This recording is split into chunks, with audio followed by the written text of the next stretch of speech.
આપણે જોઈ ગયા હેતુ જોઈ ગયા, સાધન સામગ્રી જોઈ ગયા, શું લેવું જોઈએ આપણને. હવે આપણે એની રીત જોતા છે. તો સૌપ્રથમ એક કોરડા વાસણની અંદર પાણી ભરો. શું લખવાનું? પાણી ભરો. પછી એ પાણીની અંદર સાંકડી મોઢાવાળી કાચની બોટલ ને ડુબાડો. બરાબર? આ રીતે ડુબાડો. ડુબાડી હવે આપણે એને થોડી શું કરીએ? ક્રોસ કરીએ. શું કરીએ? ક્રોસ.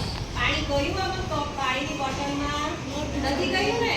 જો હવે થોડી ક્રોસ કરીશું તો શું જોવા મળશે? તમારે જોવાનું છે ધ્યાનથી. હો, દેખાય છે? શું દેખાય? બે વિદ્યાર્થી ઊભા થઈને અહીં આવો. તમારે એક જણ આ બાજુ કરો, એક જણ આ બાજુ કરો. હવે તમારે જોવાનું છે કે શું થાય છે.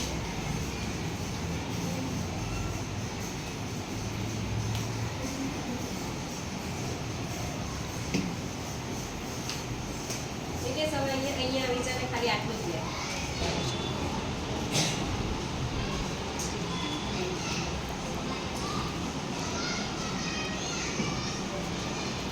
શું થતું છે?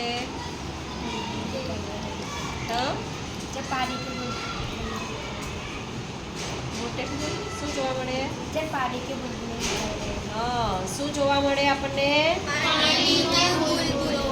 એને ગુજરાતીમાં શું કહેવાય? પરપોટા. શું જોવા મળે? પરપોટા. તો એ આપણું અવલોકન થઈ ગયું. જે જોવા મળ્યું આપણને તે શું થઈ ગયું? આપણું અવલોકન. ખ્યાલ આવ્યો? હવે એ પાણીના પરપોટા કેમ જોવા મળ્યા આપણને? જ્યારે બોટલ મેં પાણીની અંદર આ રીતે આડી કરી તો આ જે પરપોટા જોવા મળે છે કેમ જોવા મળે છે? બોલો, કેમ જોવા મળે છે?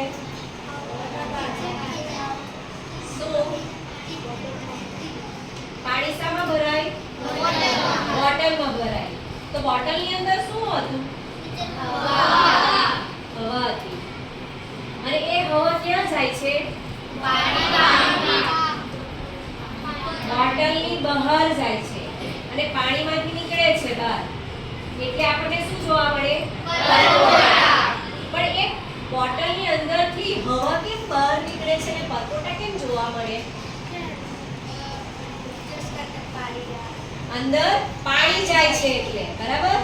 એટલે કે બોટલની અંદર હવા હતી એ બહાર નીકળી તો અંદર શું ગયું? પાણી. અને જો બોટલની અંદર હવા હોય તો અંદર શું થાય? પાણી નહીં જાય. ને પાણી ગયું એટલે હવા ક્યાં જાય? બહાર નીકળે. એટલે આપણને શું સૂચવે છે કે હવા શું?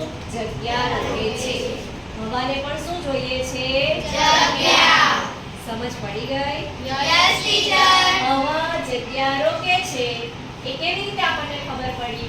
તો બોટલની અંદર હવા હતી અને આપણે આ રીતે ઊંધી વાળી પછી જેવું ત્રાસી બોટલ કરી અંદર ને બોટલની અંદર જેવું પાણી અંદર જવા લાગ્યું એટલે હવા ક્યાં નીકળી? બહાર. જ પાણી અંદર ગયું ને એનો મતલબ શું? હવા શું? જગ્યા રોકે છે. સમજ પડી ગઈ? Yes teacher. તો આપણો છેલ્લે નિર્ણય શું આવી ગયો?